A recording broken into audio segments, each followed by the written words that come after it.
Hello student, welcome to today's wonderful session. As we have done our courses and many of student demands for the revision of the poetry section once again. So today I am taking up a poem Tiger in the Zoo. Before moving ahead towards the poem, I would like to give you a little bit introduction about the poet. This poem has been written by the George Leslie Norrells. He is a Welsh poet and he is not only a poet but he is also a short story writer and won so many prizes for his literary works. He is considered as a post-war poet. When we see the title of this poem, The Tiger in the Zoo, the poet wants to give some important message. The title is very powerful and it has a strong message for all of us. The tiger in the zoo, the tiger should not be in the zoo. Tiger should be in his natural habitat.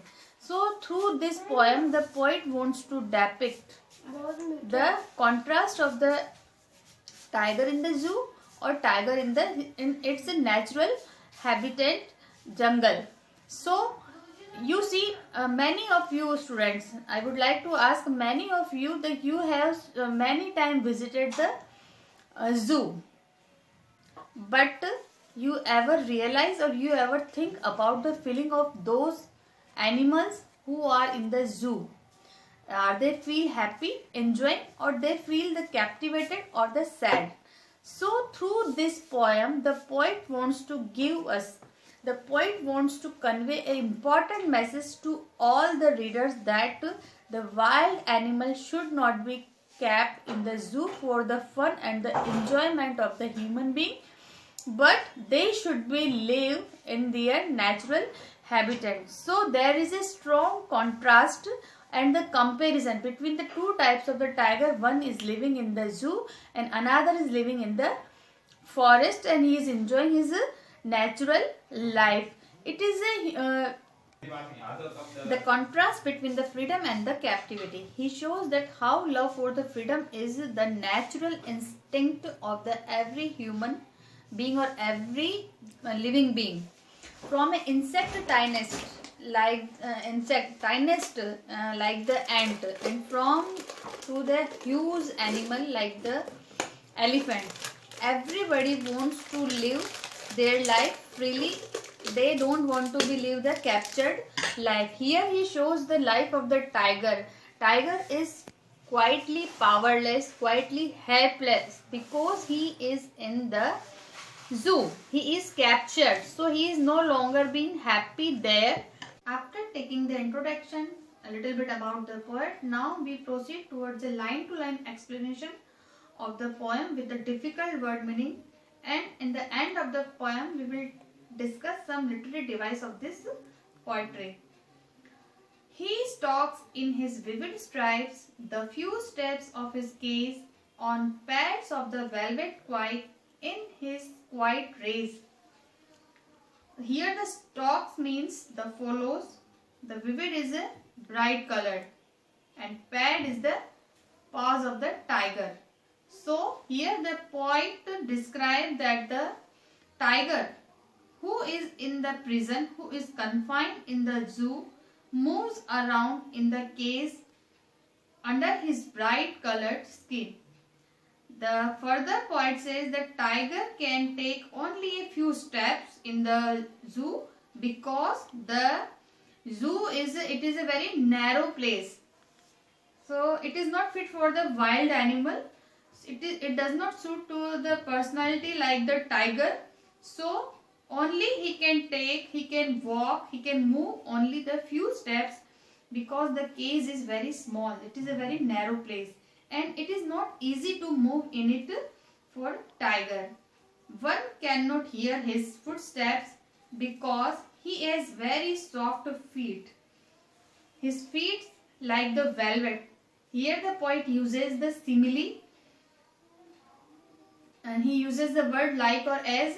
So his poet compares his paws with a soft velvet, so nobody could hear the sound of his footsteps. there is no sound of the tiger's footstep. The tiger tries to control. He is in the full race, but because he is helpless, he is powerless, so he has to suppress, he has to control his anger while he is walking in the cage. In that limited area of the cage, he is quite angry because he is in prison. He is not free.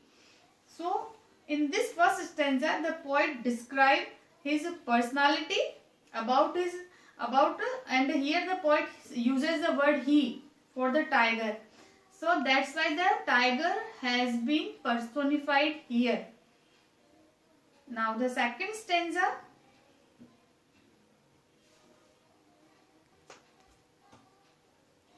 He should be lurking in the shadow, sliding through long grass near the hole where the plump deer pass.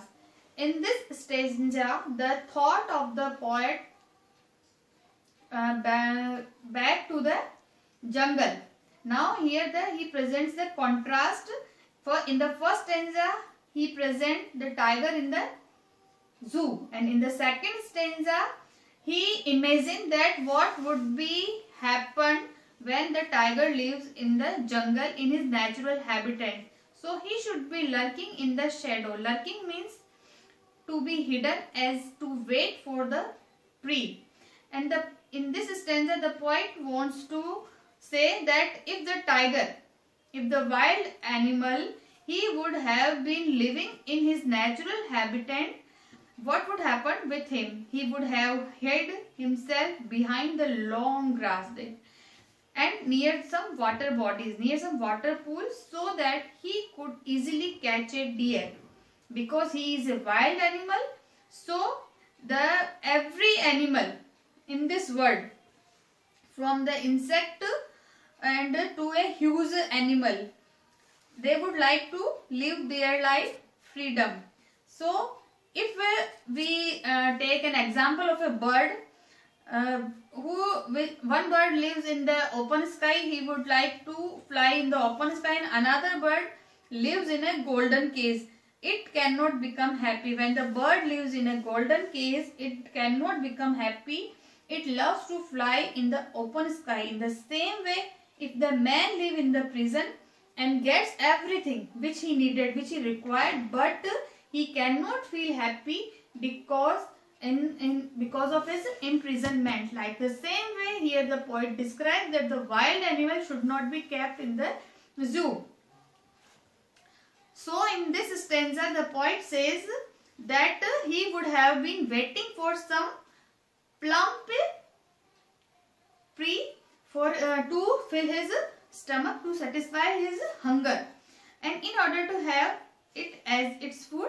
Basically, the poet wants to say that actually life of the tiger is to live in the jungle, where he could catch his prey, where he could hide himself in the long grass, where he could live his life happily, enjoyingly. So the proper place of living a tiger is its natural habitat, forest and jungle. We can say the jungle also, but not the zoo. Zoo is not the proper appropriate place for the zoo. In the third stanza, he should be snarling around houses at the jungle's edge, baring his white fangs, his claws, terrorizing the village. Snarling here means the warning sound made by the animals, like the growling sounds. In this stanza, the poet again back to the tiger of the zoo who is imprisoned. The poet says that tiger would have been free. He compared both the caged tiger or the free tiger in the forest. So the poet is again saying that if the tiger would be free, he would have snarled around the houses located at. If he could not get his prey in the jungle, then he trouble for the villagers who lives nearby the outskirts of the forest. So the forest tiger who would have snarled around the houses located at the outskirts of the forest, and he would terrorize the people. He would afraid the people with his sharp tooth and the claws with his paws. He would create fear among the people living in the village. So that the poet wants to say that tiger is known for his strength, for his power, but because he is captured in the zoo, so he became powerless and helpless. So in this line the poet compares the both types of tiger, and he appeals to the people that the wild animal should not be captured for their fun and for the enjoyment of the human being. For the purpose of the business, the wild animal should not be kept.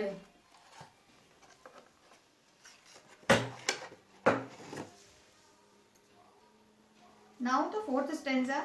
But he is locked in a concrete cell, his strength behind the bars, stalking the length of his cage, ignoring visitors. The concrete is the building made of bricks and the cement and the sand and the water. So now in these lines the poet's thought again come back to the tiger in the zoo. So now the poet comes to the reality of the tiger, that inside the cage he says that the tiger is imprisoned. He is confined in a strong cell which is made of the strong building material. And now the poet further says that as a tiger is behind the bars, so he is, whether he is furious, he is dangerous animal, is also behind the bars. Now he become powerless and helplessness. He just stalks in the cage and he never tries to terrorize the visitor because his power is restricted by the cage. He wants to show his power, but because of the restriction, now he became powerless. Therefore, he never tries to terrorize the visitors as he cannot attack them, and he did not show any attention towards the people, towards the visitors who came to the visit to have fun and enjoy of those wild animals. And in the last stanza, now he hears the last voice at the night, the patrolling cars and the stares with his brilliant eyes at the brilliant stars. Now he says that the tiger in the zoo, the poet says that in the night time, what the feeling of the tiger, what he realizes, what he feels, the tiger, the poet says that tiger hears only the sound of the patrolling cars, because the patrolling cars moves around to take care of those wild animals at the night time. So he only hears the sound of that patrolling cars, and patrolling cars are the vehicles of the police which are used to guard the wild animals at the night time. So in that night the tiger hears the sound of only those cars, and then he stares at the shining stars in the starry night with his shining eyes. There is a brightness in his eyes. Here the brightness means he has still hope for getting free from that bars. The poet wants to say the tiger is sad in the zoo as he is imprisoned in the cage, so he cannot do anything. He cannot show his power.